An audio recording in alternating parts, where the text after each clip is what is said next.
The alien girl's arrival on Earth was nothing less than an event that shook the foundations of everything humanity thought it knew. She had landed not as a conqueror, but as a diplomatic envoy. Her species, the Zolorans, were technologically advanced beyond anything humans could fathom. Yet, here she was, surrounded by Earth's primitive technology, tasked with observing and studying the human race. At first, she thought it would be just another routine assignment, a simple mission to assess the growing capabilities of the humans. What she didn't expect was how deeply everything would change after one fateful encounter. Her name was Asha, a skilled warrior from the Zoloran elite, and her beauty was unparalleled in her world. A warrior at heart, she was sent not to charm or to make peace, but to observe. It had been a long-standing policy of her species to remain distant from humanity, observing them from afar. But now, with tensions rising between their species and the growing influence of the Galactic Council, the Zolorans found it necessary to understand humanity on a deeper level. Her mission was clear: find out what made humans so unpredictable, so dangerous. She would study them closely and return with all the data needed for her people to make their next move. What she hadn't anticipated was the human soldier, a man who unknowingly would alter the course of her mission forever.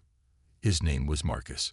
He was tall, with short dark hair, a strong build, and piercing blue eyes that seemed to always hold a glimmer of mischief. Unlike the other soldiers, he was calm, collected, and had an air of mystery about him. Asha had observed him from afar before, studying him as part of her research into human behavior. It wasn't long before their paths crossed in a way that neither could have predicted. It happened during a routine meeting in the human military base. Asha was there to observe the technology humans had developed for space exploration, but something about Marcus intrigued her. Perhaps it was the way he moved with purpose, the ease with which he commanded respect from his peers. There was something undeniably magnetic about him. As the meeting progressed, Asha couldn't help but be drawn to him.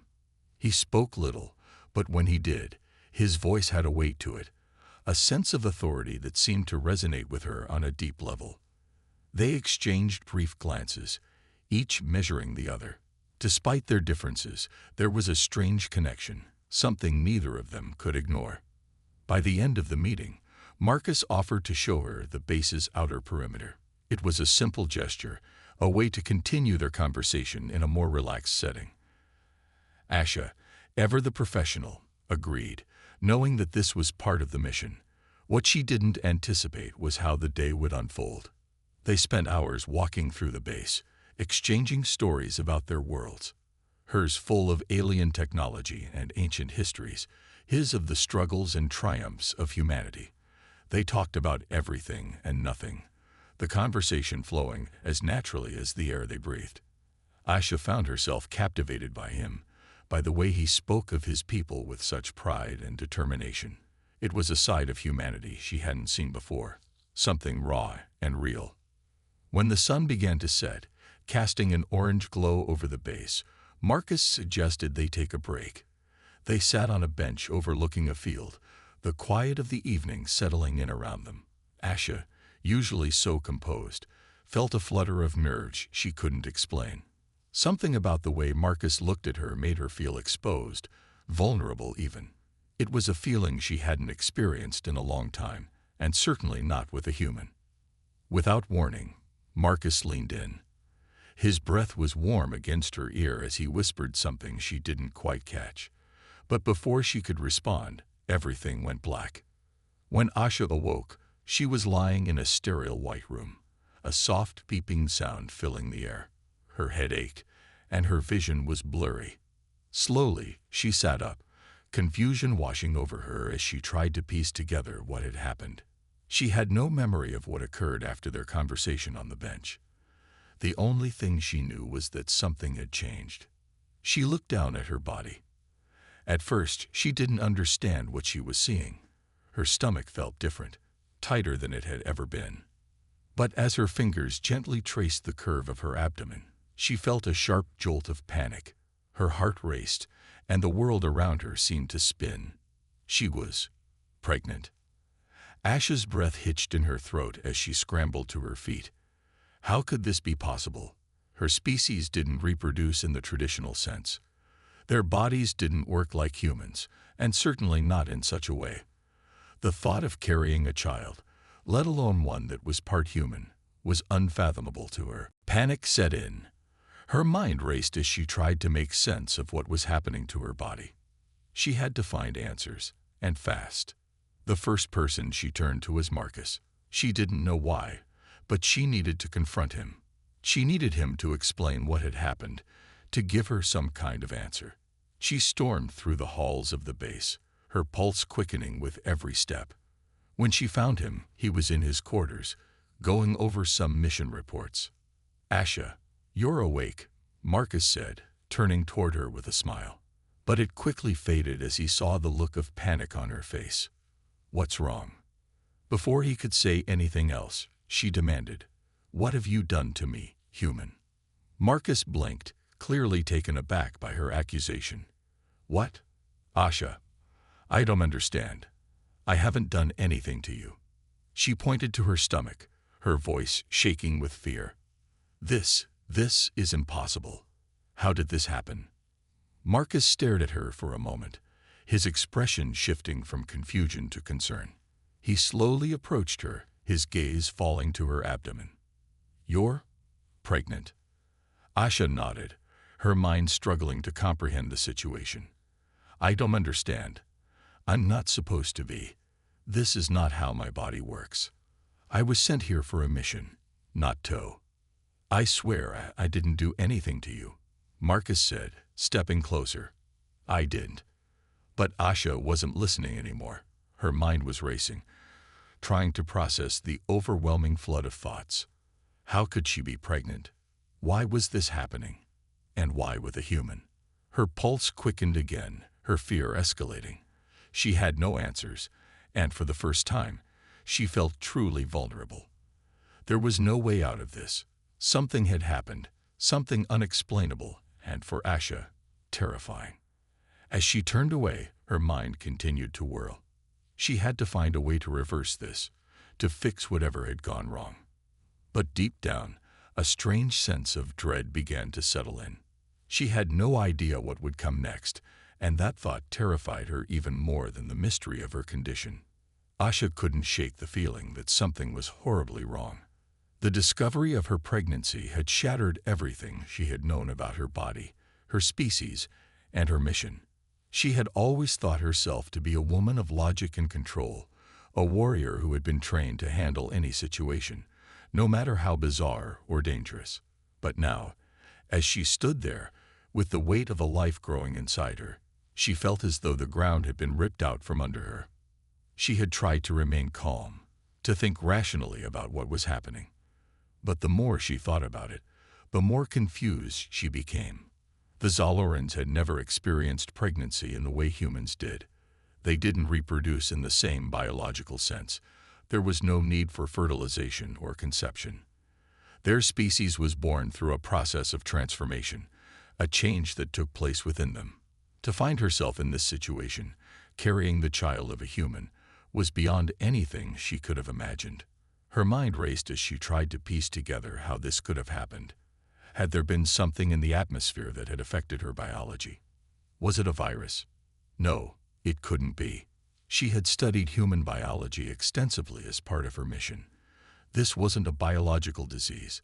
This was something entirely different, something alien, something human.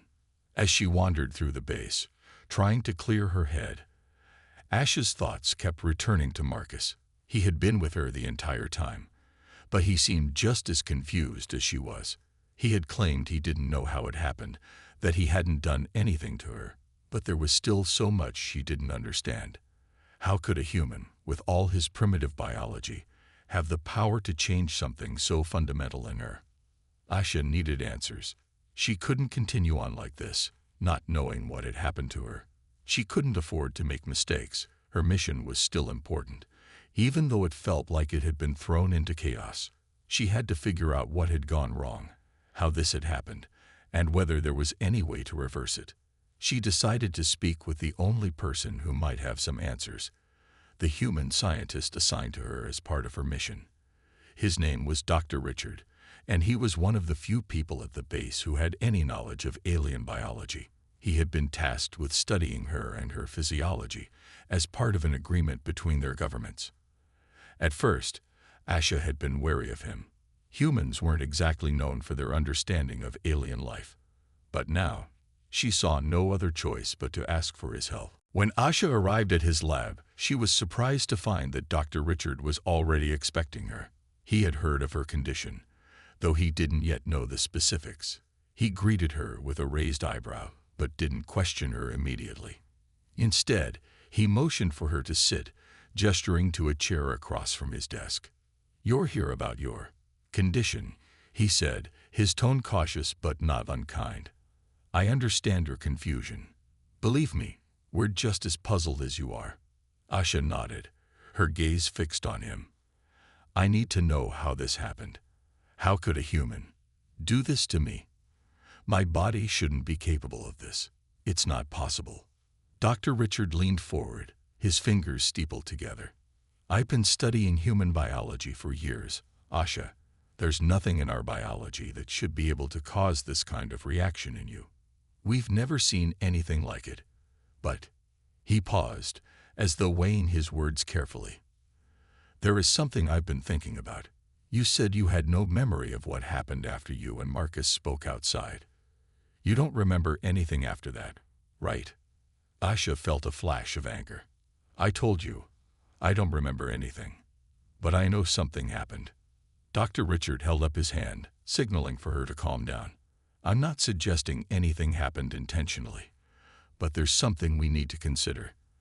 The human genome is complex. There are elements of human biology that we still don't fully understand. And there's something about Marcus that doesn't quite fit with the rest of us." Asha frowned. "What do you mean?" Dr. Richard hesitated, clearly unsure of how much to reveal. "Marcus, he's not entirely human." Asha's heart skipped a beat. "What are you saying? He's some kind of hybrid?" "Not exactly," Dr. Richard replied, his voice dropping to a whisper. "But there's something in his genetic makeup that's different. We've been running tests, and we've found anomalies, something that could potentially allow him to affect other species in ways we don't fully understand." Asha's mind raced. Could Marcus have been the cause of this? Was he somehow responsible for her pregnancy, or was this all just a bizarre twist of fate? "What does that mean for me?" she asked, her voice barely above a whisper. "Am I going to have this child? Is there anything I can do?" Dr. Richard leaned back in his chair, clearly uncomfortable. "That's the thing, Asha. We don't know. We don't even know if your body will be able to carry the pregnancy to term. There are too many unknowns. But there's one thing I can tell you for sure. If Marcus is involved, there's a possibility that whatever is happening inside you could be related to his genetic anomalies. You may be the first alien to ever carry a human child.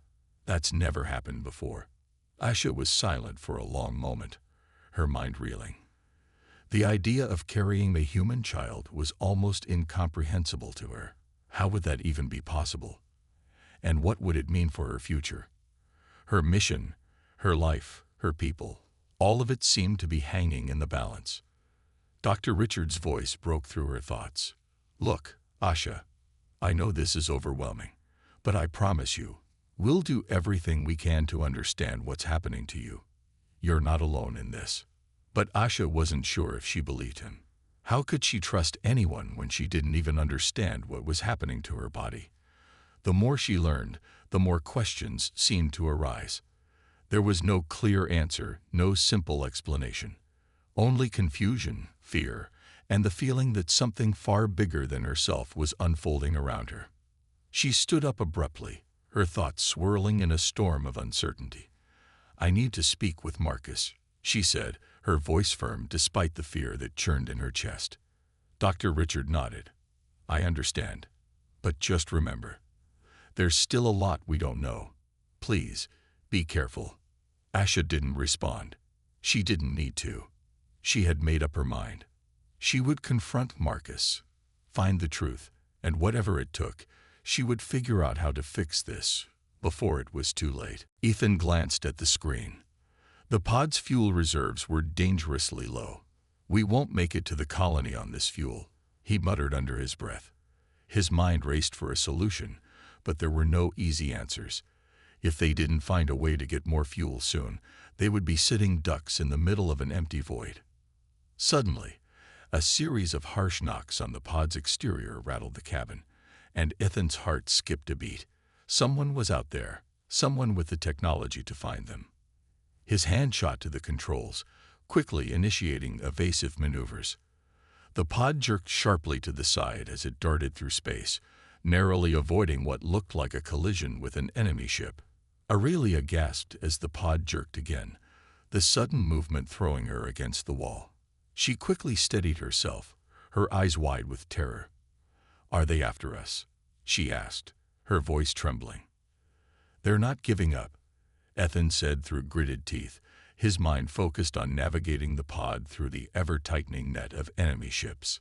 He could barely keep up with the evasive maneuvers as more and more ships appeared on the radar, cutting off their escape. The pod rocked again, this time much harder. The screen flashed red, signaling a hull breach. Ethan cursed under his breath as the air pressure inside the pod began to drop. He didn't have much time. "Brace yourself," he called over his shoulder, his voice calm despite the rising panic. "We're going to make a jump." Aurelia's eyes widened, her breath coming faster as she gripped the edge of the seat. "What do you mean?" Before she could finish, Ethan activated the emergency cloaking device. The pod flickered for a moment, then vanished completely from the radar. For a brief moment, everything was still. The only sound was the pounding of their hearts and the soft hum of the ship's engines. The silence was both a relief and a curse. They were hidden, yes, but for how long? Ethan knew that it wouldn't take long for the enemy ships to realize they had vanished. He needed to act fast. "We need to find a place to land," Ethan said, his mind working furiously. "Somewhere we can get to without being detected." Aurelia nodded, her face pale but determined. "There's a nearby asteroid field. It's our best shot." Ethan didn't need any more convincing. He powered up the pod again and set the course for the asteroid field, praying they could make it there before their cloaking device ran out of power. The asteroid field loomed ahead, a chaotic expanse of rocky debris floating aimlessly through the cold void of space.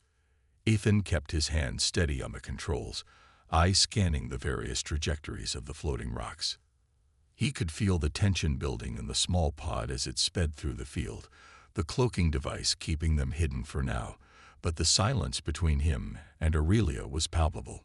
They had no idea how much time they had before their enemies would come looking for them. Aurelia sat beside him, her body rigid, her silver eyes scanning the swirling chaos outside. She was trying to keep calm, but Ethan could see the fear in the way her hands trembled slightly on her lap. She had been through so much already, and now, even in this temporary hideout, there was no telling what would happen next. Ethan knew they were on borrowed time. The cloaking device was running low on power, and he didn't know how much longer they could stay hidden.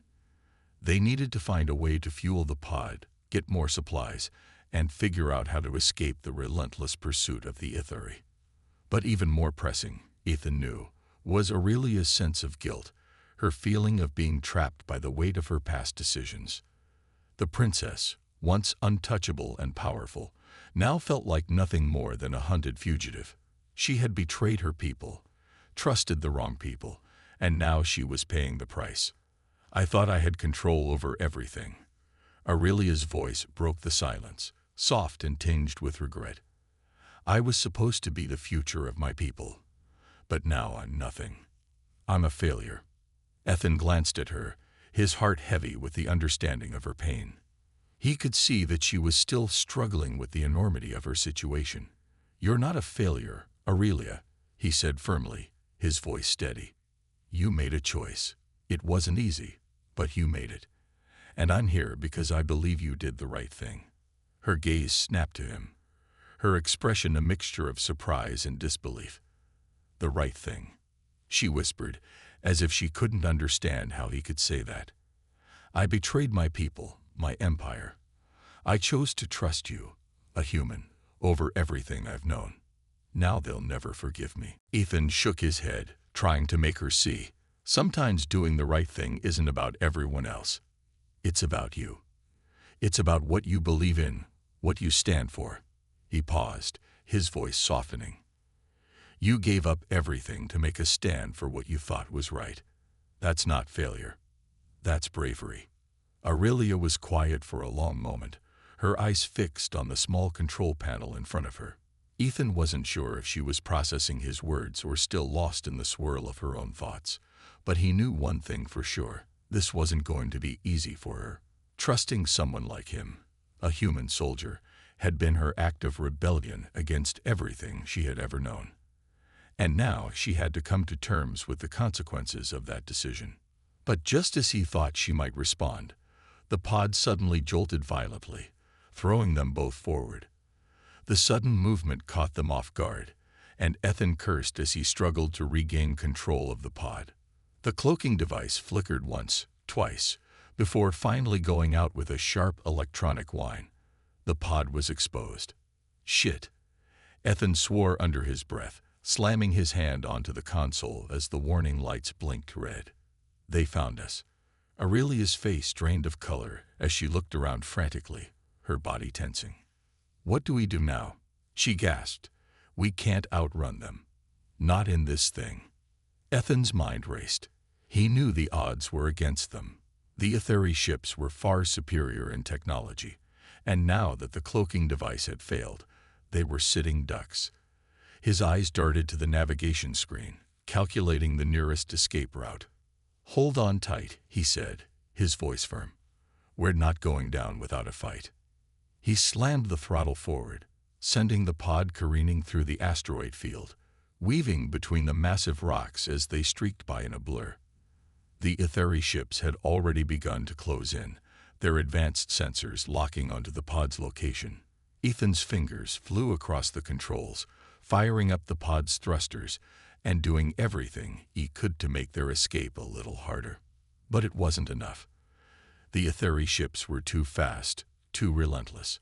As they moved in, their weapons fired, lasers cutting through the void and narrowly missing the pod.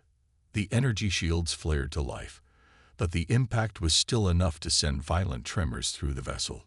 Ethan's teeth clenched as he gritted his jaw, trying to keep control. Aurelia's voice cut through the chaos, fear and determination in her tone. We can't keep this up. We have to fight back. Ethan glanced at her, his eyes burning with a mix of desperation and resolve. We're not fighting back, Aurelia. We're surviving. He gritted his teeth as the pod bucked again, and he yanked hard on the controls, pulling the pod into a sharp turn that barely avoided an incoming blast. We need to find a safe spot to land, somewhere we can regroup and figure out what's next. But as the pod sped through the asteroid field, a sense of dread began to settle in. They couldn't outrun the Etheri forever, and even if they did manage to escape, where would they go? What would they do? Aurelia had no home, no people, no future, and Ethan was quickly realizing that he couldn't continue to protect her forever. They needed help. They needed allies. But where could they find them? The pod shuddered again, and Ethan's eyes widened as the console sparked to life, a new warning flashing on the screen. An Etheri ship had locked onto them, and this time, it wasn't just a warning shot. Brace yourself, Ethan shouted, pulling the controls hard as the pod lurched in a desperate maneuver. The Etheri ship fired once more, and the pod was hit, hard. Aurelia cried out as the pod spun out of control, the force of the impact throwing her against the side of the cockpit. Ethan's hands flew over the controls, but the ship was already careening toward a massive asteroid, its surface growing larger with every passing second. There was no time to think, no time to plan. They had to act. With a final desperate push, Ethan managed to stabilize the pod just enough to avoid a full crash. They scraped along the surface of the asteroid, the pod's hull screeching against the rock as sparks flew from the console. For a moment, everything was still. Then, with a shuddering breath, the pod came to a stop, half buried in the dust of the asteroid's surface. They had made it, but barely. And now, they were stranded in the cold, silent void of space. The fight wasn't over. It had only just begun. Ethan looked over at Aurelia, who was now looking at him with wide, fearful eyes. He knew this was the moment. The moment when they both had to make a choice. They had rebelled against fate, against the odds. And now, they would have to face the consequences together. "We can do this," Ethan said, his voice low but full of determination. "We'll figure it out, together."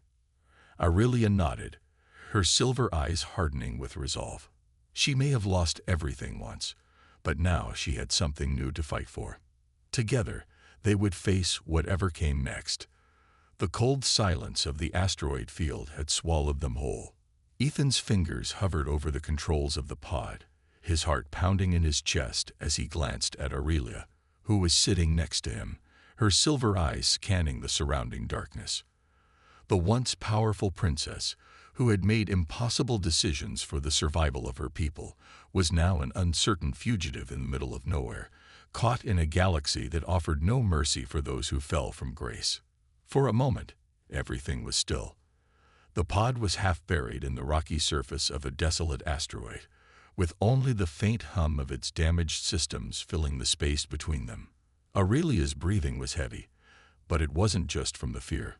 It was the weight of everything she had left behind. The Empire, her position, her life. She had chosen this path to survive. But survival, it seemed, came at a steep price. I thought we would die back there." Aurelia's voice broke the silence, her tone quiet but sharp with the weight of her emotions. "I've never been so close to death." Ethan didn't look at her immediately, his attention still on the controls, but he could hear the tremor in her voice. He knew what she was feeling. The danger they had just barely escaped had left a scar, and the reality of their situation was becoming clearer with every passing second. The Ithari ships were out there, hunting for them. But so was the threat of the galaxy, an unforgiving place that wouldn't hesitate to destroy anyone who didn't fit its perfect image. "We're not dead yet," Ethan replied, his voice steady despite the chaos. "We're still alive, and that's what matters right now." The words were simple, but they carried weight. They were alive, for now, and that meant there was still hope. But the harsh truth was that they couldn't stay here forever. The pod systems were failing, its energy reserves dwindling, and their food supply was quickly running out. They needed a plan, a place to regroup, a way to survive. Aurelia's eyes met his, and in them, he could see the same thing he was feeling. Uncertainty, the fear of the unknown. But there was also something else.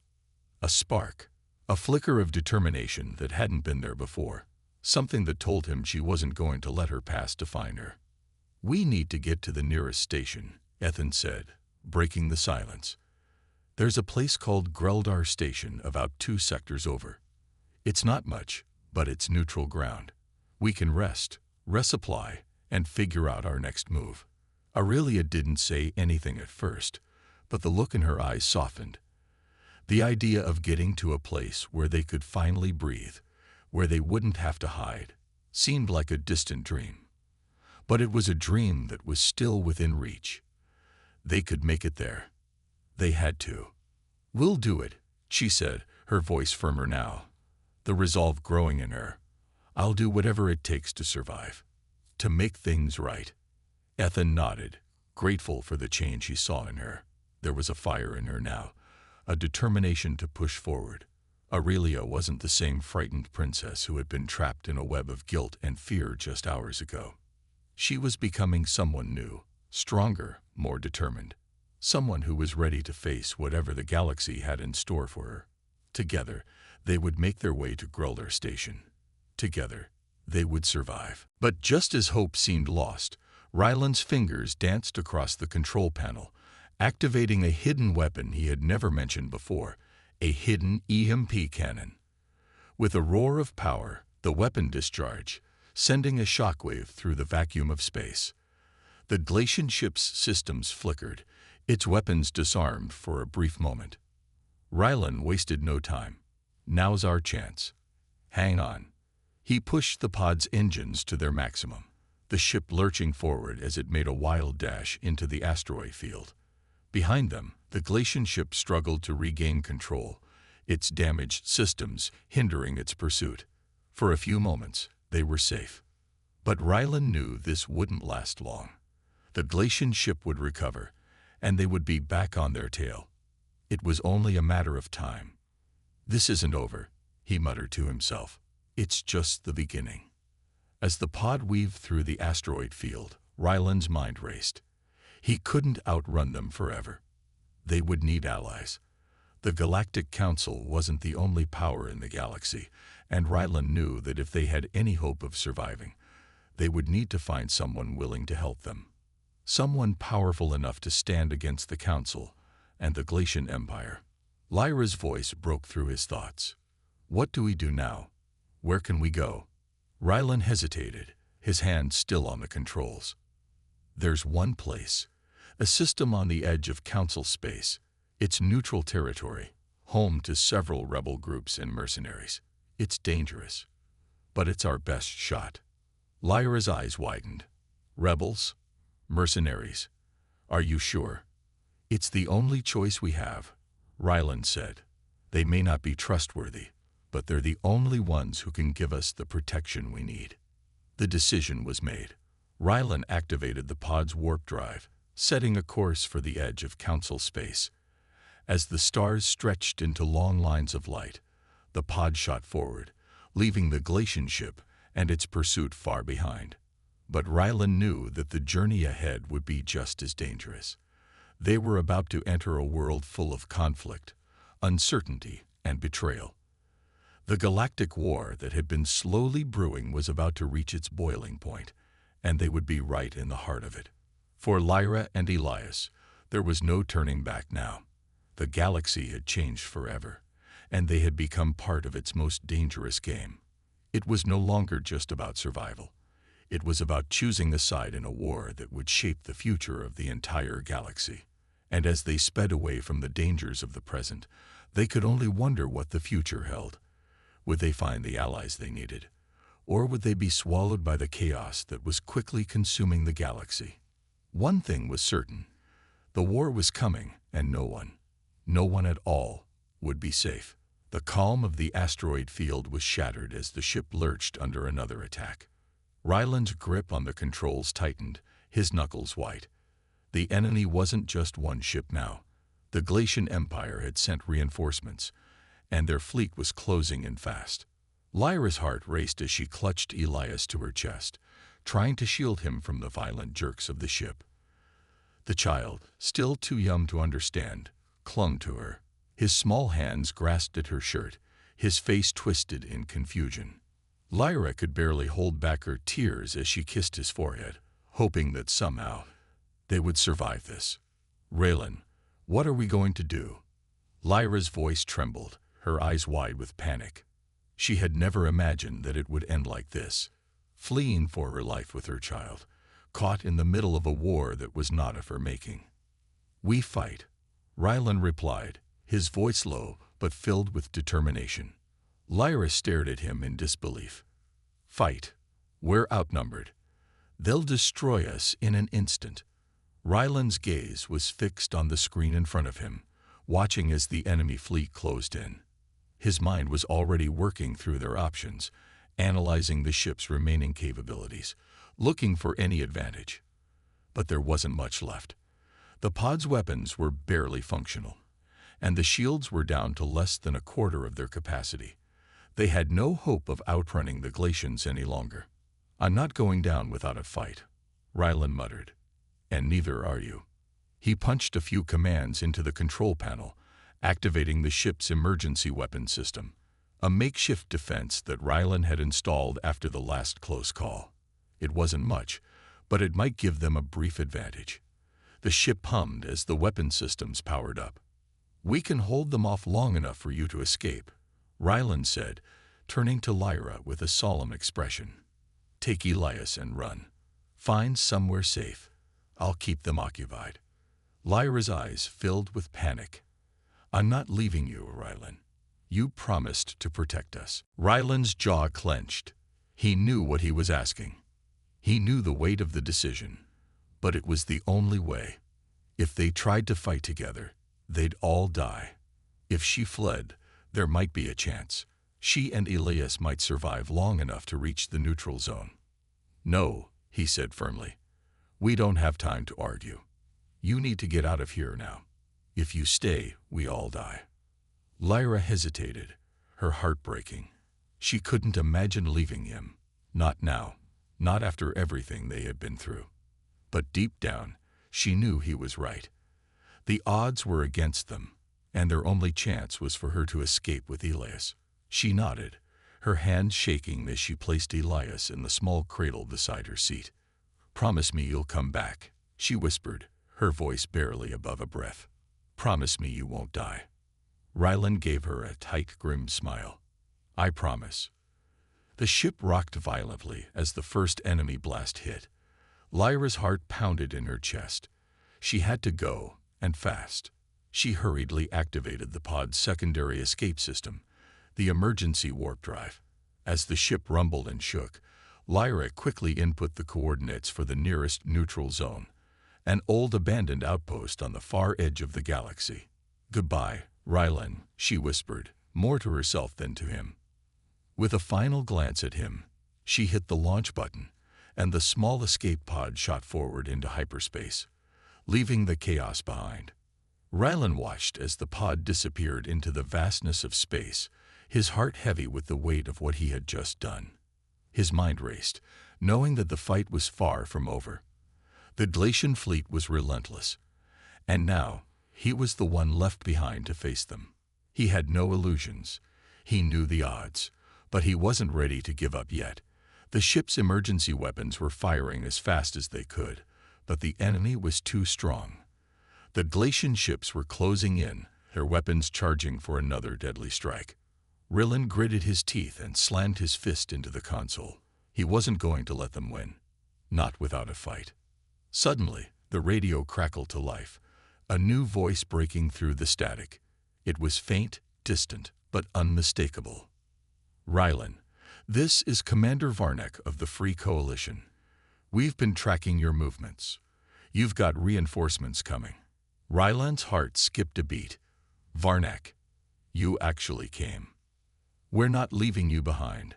Varnek's voice came through, a note of urgency in his tone. "Get ready. We're launching a counterattack." Rylan's mind raced.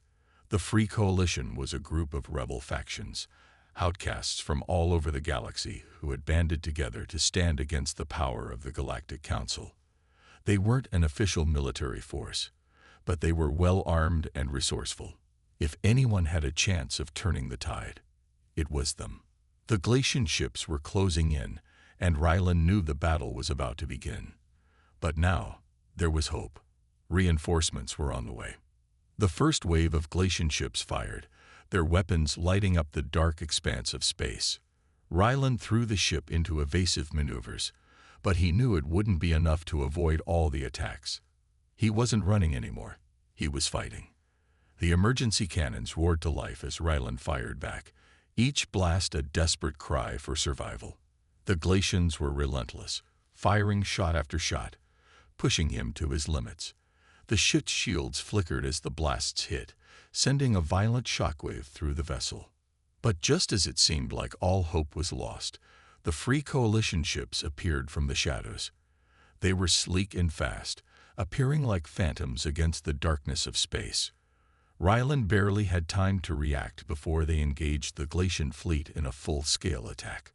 Explosions ripped through the void as the Free Coalition ships fired on the Glacians.